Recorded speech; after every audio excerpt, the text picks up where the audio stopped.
hand-shaped pottery made before the pottery wheel, dishes carved out of stone, items made in Anatolia from about 7,500 BC to 14th century AD are on display in Istanbul's Rezan Has Museum. Dating from the Neolithic to the Seljukian period.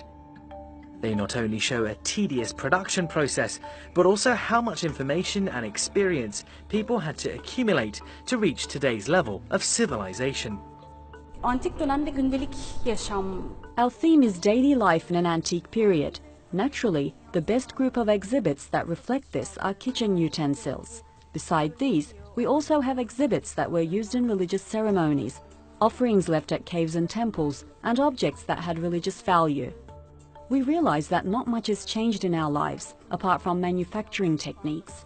This could be the most important lesson we need to learn. Even if we come from different cultures, seeing that our basic contact points are virtually the same is one of the nicest details. Offering a walk down the long path of history, Heritage of the Earth is an exhibit that shows how items belonging to different cultures and times have preserved their basic forms and reached our time with surprisingly few changes. Here we can see connected containers dating back to 3,500 to 2,000 years BC, early Bronze era. They're the predecessors of today's spice jars. We can see the form is almost the same, just the technology has evolved. We can also see that games have been played for thousands of years and fishing was carried out using the same techniques. Here we can see game pieces made of bone filled with lead that belong to the Roman period, roughly the 1st to the 4th century AD. And right behind them we can see dice made of lead. There are also fishing hooks made of bronze with lead parts. But the most interesting artifact here is the bent strigil, used by athletes to scrape off oil, sweat or dirt from the body. Inside this object, during cleaning, we spotted the inscription that Theodosius from Tarsus had made it. So we learned the name of the craftsman and where he was from.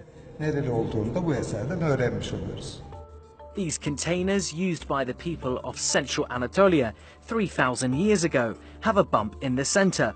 We can still see them today in public baths, and the same goes for perfume bottles.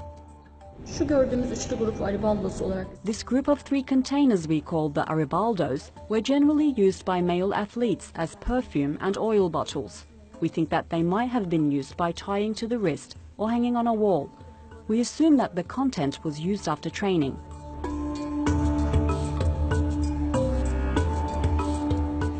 By learning about processes that began 9,000 years ago, we remind ourselves how this immense experience of the civilizations which went before us is valuable.